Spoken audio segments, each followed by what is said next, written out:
Welcome, everyone, and thanks for joining us today. We're going to spend the next 30 minutes together talking about something that every public safety leader feels, but doesn't always have a clear way to address. And that thing is culture, and more specifically, the uncomfortable reality that culture problems rarely show up as culture problems.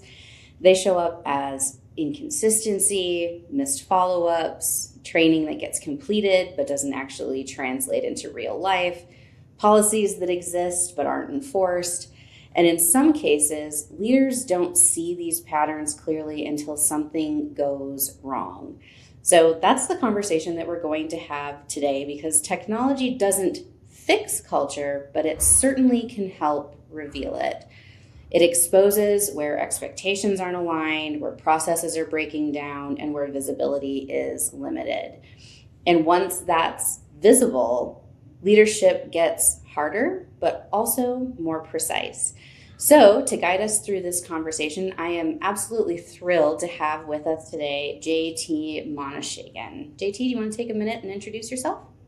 You bet. Thank you so much. Hello, everybody. My name is JT. I'm a retired police chief. I spent 22 years in law enforcement, the last 6 of which as a police chief.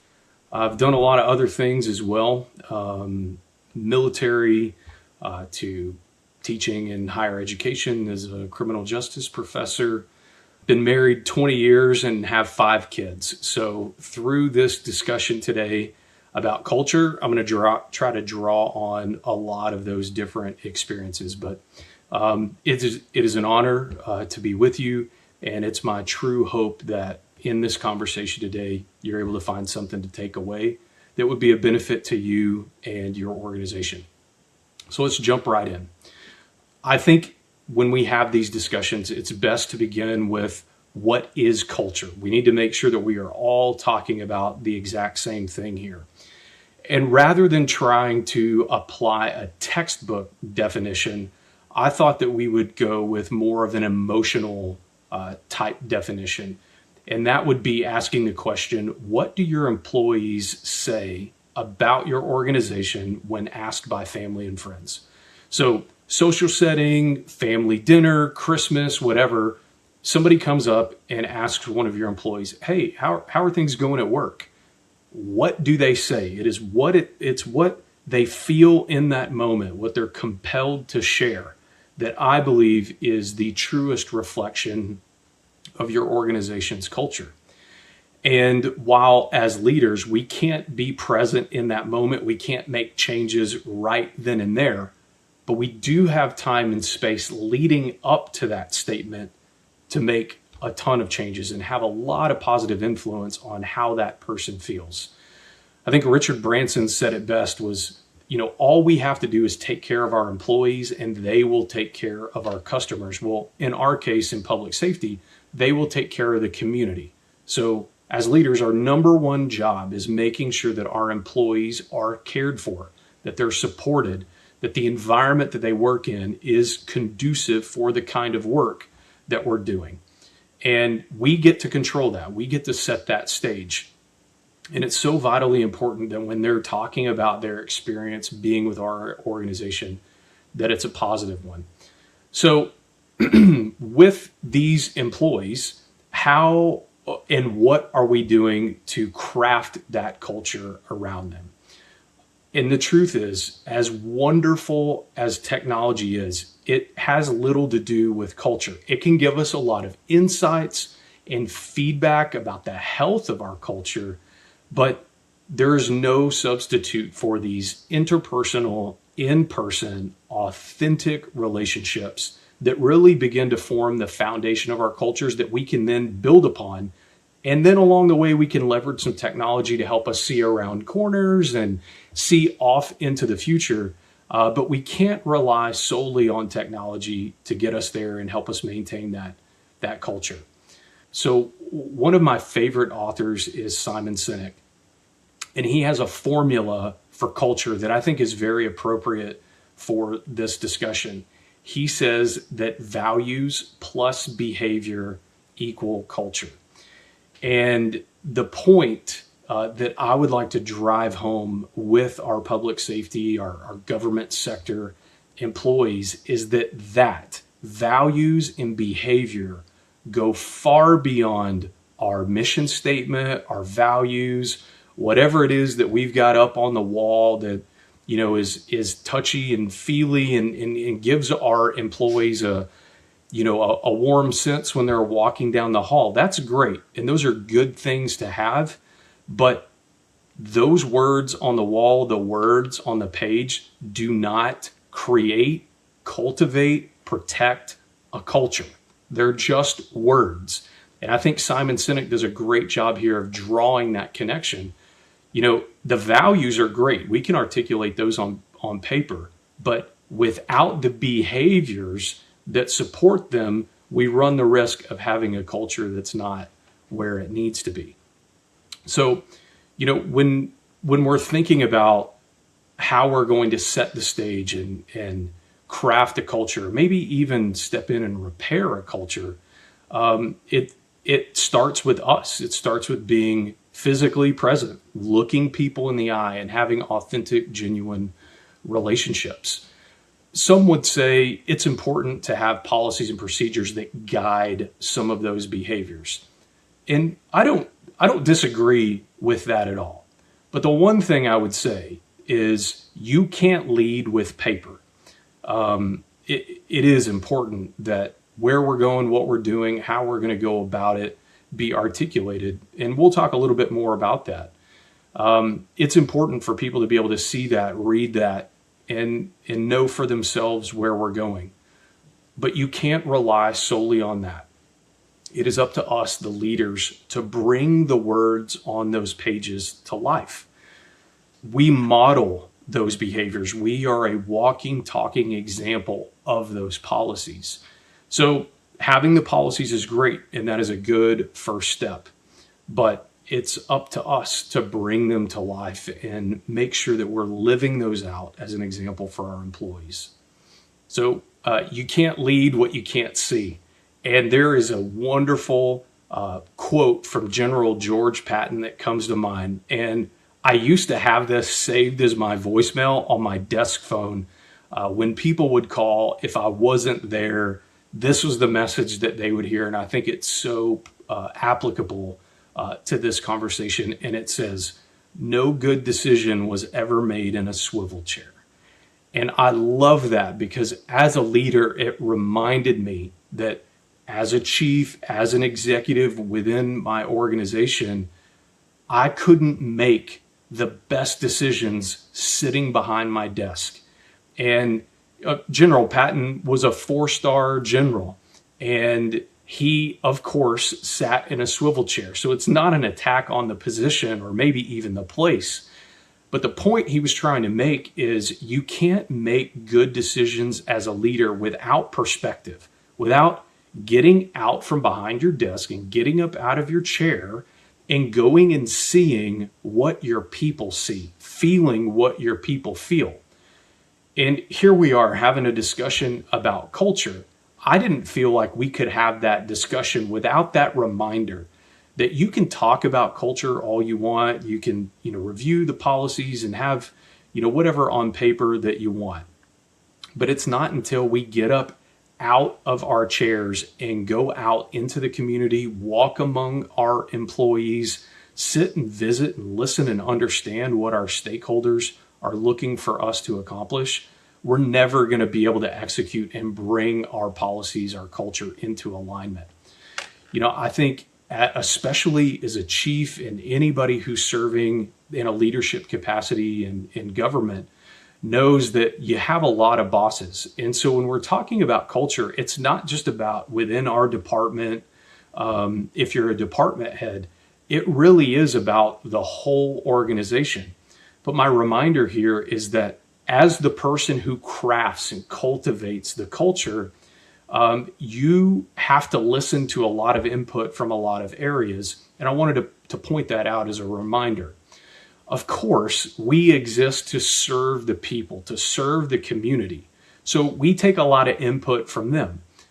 We know that happy employees provide better service, and that's generally the hallmark of a really healthy culture is that the community sees how those employees interact with them and say to themselves, wow, these folks are incredibly kind. They're incredibly professional. This is exactly what I was hoping for from my city. Great. That's a win, and that's an example of a great culture. But beyond the community, and I think government leaders understand this, the community is just one of a few stakeholders. Other stakeholders include other city leaders within the local government, and then also our employees. So, having a great impression with the community that's wonderful. But if the employees don't feel the same way, then the culture is not as stable as we would want it.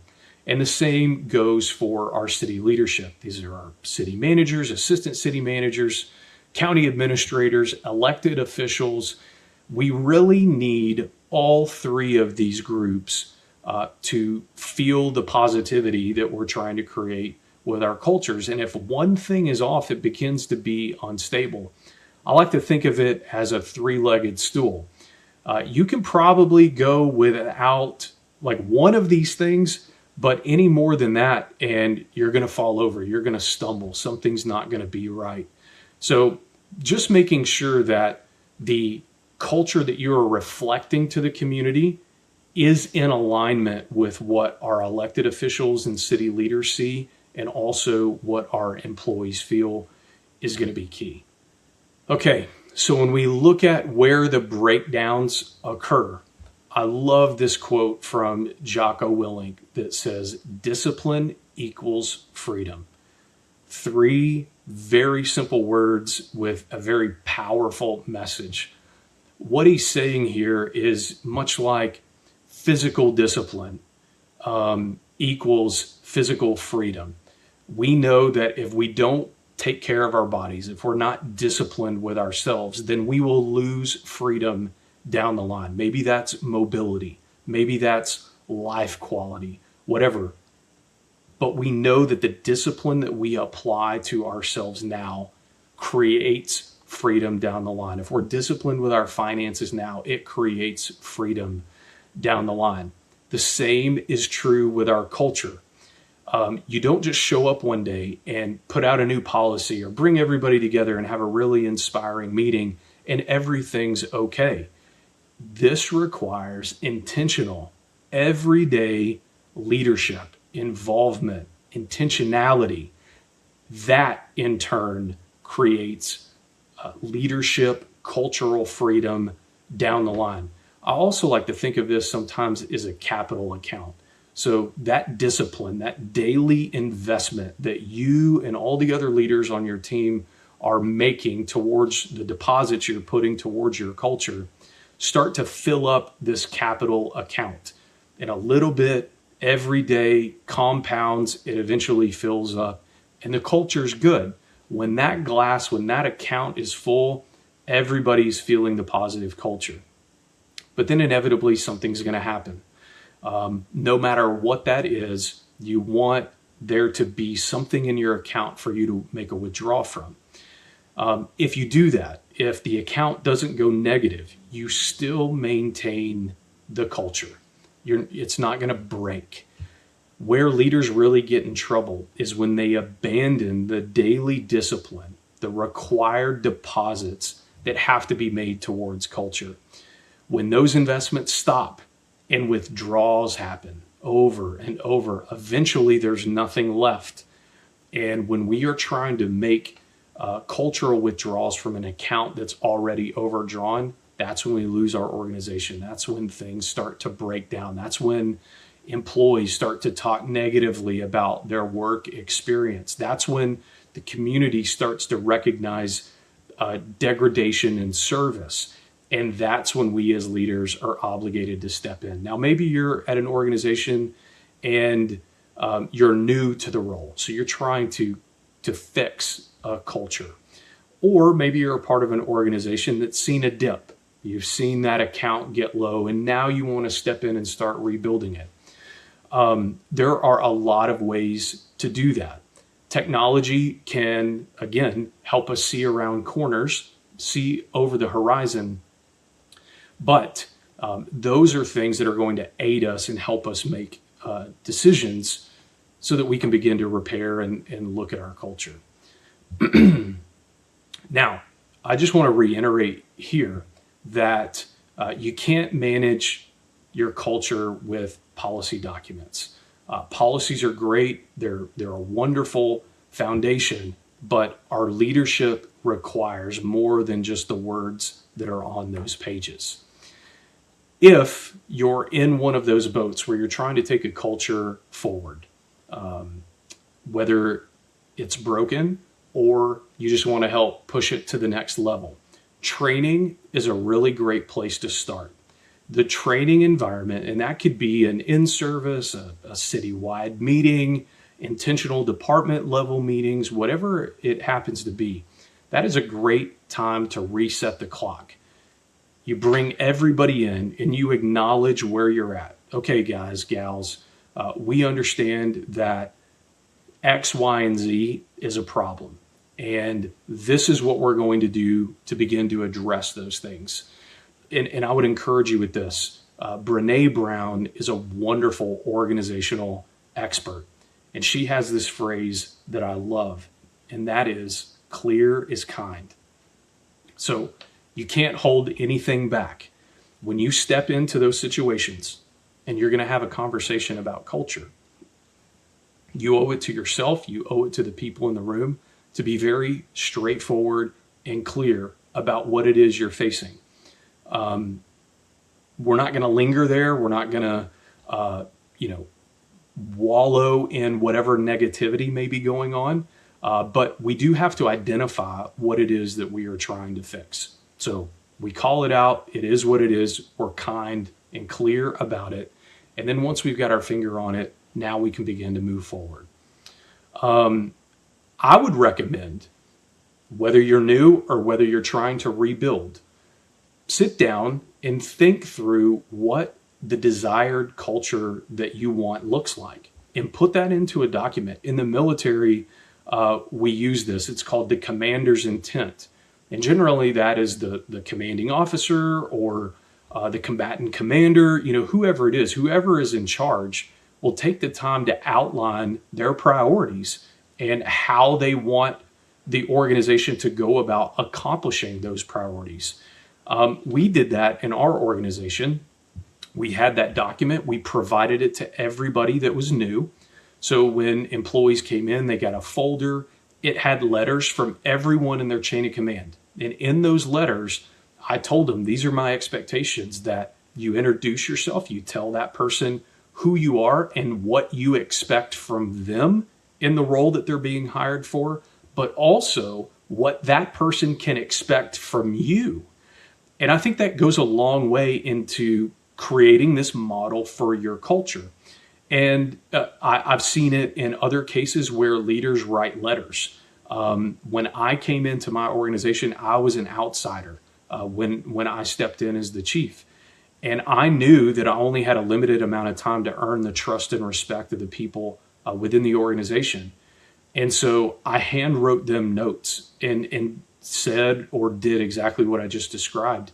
This is who I am. This is what I expect from you. This is what you can expect from me. And I think it went a long way in breaking down some of those barriers and obstacles that were between us and the desired culture that we wanted. All of that is great, saying this is what we want, this is what you can expect from me. But without accountability, those things are, again, just words. You have to hold yourself, you have to hold the people around you accountable. And accountability and discipline are not the same thing. I don't know if it's just a law enforcement thing or not, but I know that police officers often associated a hard conversation or the identification of a misstep or a mistake and corrective action being recommended for that as disciplinary. I'm in trouble. And we really have to get away from that. Accountability is not discipline. especially when done right. Accountability is training. It can be uplifting. It can be encouraging. And I know that there are a lot of negative ideas maybe about the generations that are entering the workforce or who are early in their careers. But my experience is that they are hungry for proper accountability. They understand that they don't know everything, but they're really hungry to learn. And they really don't appreciate being allowed to fail. They would rather somebody pull them aside and give them a recommendation or keep them on track and make little micro adjustments rather than big failures. So I do think and would encourage you, especially with your younger staff members, they are hungry for accountability. They want to know what the roadmap to success looks like. And so I would say don't shy away from bringing them in and having those difficult conversations. Just remember that they need to end uplifting. Hey, we're on the same team. I'm invested in your future and in your success, but I need you to do these things to help get us there as a team. I would also encourage you, especially in the digital age, accountability conversations, if you're able, try to have those in person. Virtual is okay. And if that is the way that your organization is structured, then that's fine. But just make sure that you're intentional about that time and the environment, and that it conveys to that person that they're important, they're valued, they're thought of, and that you limit those distractions and that you're completely invested in that conversation. If you can have it in person, I think that's a win always.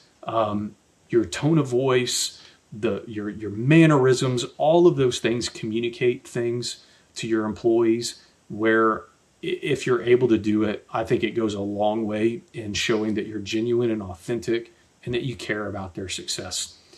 You really can't and probably shouldn't venture out into having these accountability conversations without a foundation of trust. If have been with an organization for a long time, hopefully that's there. But you should examine that before you ever step out into this realm. Your employees have to trust that you have their best interest in mind. That's something that's earned over time. If you're a new leader, you have to look for ways to develop that trust early. Some organizations don't have time to just sit around and wait for progress at some point. They likely brought you in because they needed a change agent. Something needed to change right now. We need you to get in there and start getting some of these things done. The wise leader knows that you can't do that without trust. So you prioritize trust first. To do that, you have to understand your community, your stakeholders, your employees, and from there, craft a plan to develop that trust. And we're not going to spend a lot of time talking about that here. Just know that when you start trying to have an accountability conversation with somebody, it may not be very effective without that foundation of trust. They got to know that you're on their team and that you've got their back, not just by your position, but by that trust that has been built over time. Now, as I said before, we can't just rely solely on technology to help us manage our culture, but it can give us a lot of insight. I've seen some tools where, especially now with drones, where that technology is able to fly around corners, go in buildings in advance of law enforcement. It's able to go up in the air, look out over the horizon to give us an idea about what's to come. That's how I think technology is going to be, we're going to be able to leverage that to help us manage some of these cultural things. Now, it's not going to do it for us, but it can give us a lot of insights. And there's wonderful things out there that can help us do that. Some other examples of how we're already using that would be financial projections. So our folks in finance and accounts payable, they're able to look out and know what's coming. You've probably heard them talk about debt service and all of these other things. they're tracking it. They're looking ahead. They're keeping an eye on interest rates. They're monitoring our payments. How long until those things are mature? And because they have that vision, we are able to make strategic decisions now about what we're going to do. Are we going to move forward with this project or whatever? But what about public safety? We typically think of this in like a threat, no threat type of scenario, but that's not really what we're talking about when it comes to our culture. I kind of think of it like an advanced warning system. Think of it like a tornado siren. There are some things that we can plug into our cultures to monitor sentiment, activity, all sorts of things that can be that early warning system for us to let us know about a problem before we can even see it coming. That's going to equip us to step in front of it and get it corrected before it causes any type of problems. Now, I love this idea of, the guardian versus the warrior mentality. We talk about that a lot in law enforcement. On the military side, I heard it explained a little bit differently, and that is the type of leadership that's required in garrison or on base when we're not at war versus that battlefield leadership. The advantage that we have in garrison is time. On the battlefield, that's not a luxury. We have to make split-second decisions, and we don't always have time to step back and look at all of our technology and read all of our maps and linger with that decision. It has to be made right away. That is a pitfall in public safety leaders because we do have to make those battlefield decisions sometimes. When we come back to the office, we forget to switch out of that mode. And so we start making quick decisions when we don't have to. We do have the ability to pause, take a look at those early warning systems before we make decisions, allow that information to inform us so that we can be more efficient. I love that, especially when it comes to officer discipline. We want officers to be in compliance. We don't want anybody to get in trouble. And there are some things that we can do to help them. And I'm sure that's the same for people all across public safety and local government as well. So when we look at the friction that can happen, so, why would we start to have difficulty getting these cultural changes put in place? As a leader, your friction points are probably different, and that's okay. Okay, when we talk about reducing friction, all of our leaders, regardless of where you're at in your organization, there are going to be those sticking points that kind of provide roadblocks to addressing your culture, and that's okay. Like none of us got into local government or serving as leaders without the expectation that it was going to be difficult, that we weren't going to encounter any resistance. That's okay. What I want to encourage you with is that as a leader, it is your privilege to handle those difficult things for the benefit of your employees. Fixing a culture is not fun. It's not enjoyable. It's really hard, painstaking work. And I just want you to know that it's an honor and a privilege to be able to do that. In Texas, growing up as a country kid, I always heard this phrase and then later applied it to leadership, but clearing the brush. I heard my dad and my granddad talk about that when we were raising cattle and trying to make more room for grazing. We need to go out and clear those obstacles, those things that are in the way, the things that are sucking resources out of the land that we need for our cattle. And as a leader, it's the same way. When we see the friction and the obstacles that are in front of us, we're trying to get this fixed, we're trying to turn the culture around, and now we're faced with some obstacles. That's our role. As leaders, we get to go first. We get to clear that brush to make a way for those people who are behind us. And it's not easy, but it is a privilege. And so we've got to identify those things and then go after them headstrong, knowing that we are doing what's best for our employees. Now, when you are setting out to fix this fractured culture, you've really got to communicate. Everyone needs to know what's going on. Like I mentioned before, we've got that reset the clock moment where you bring everybody in and you say, okay, this is the way that it's been, and we're not going to do that anymore. We're going to make these changes. We're moving these people. We are updating or removing these policies.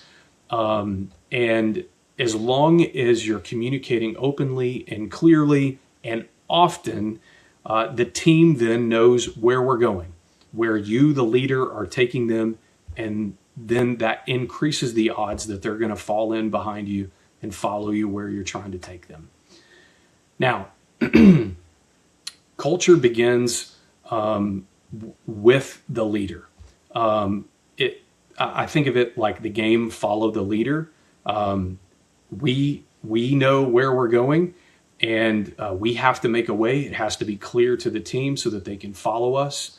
It has to be built on that foundation of trust with accountability along the way.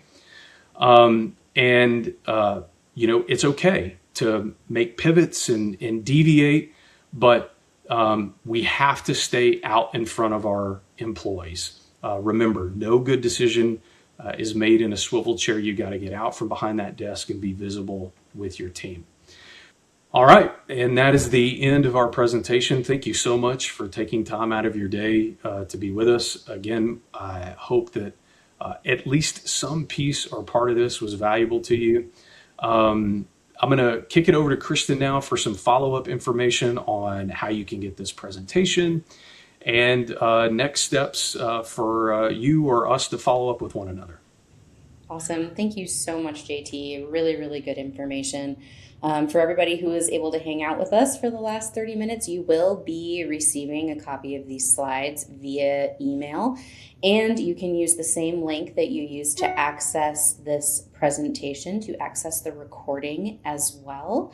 And then as always, please keep in touch with us in the customer success community. Any questions that you have after this presentation, you can take to the community, and either me or JT or one of our other fantastic community members will be there to answer them. So thanks again, and we will see you on the next one.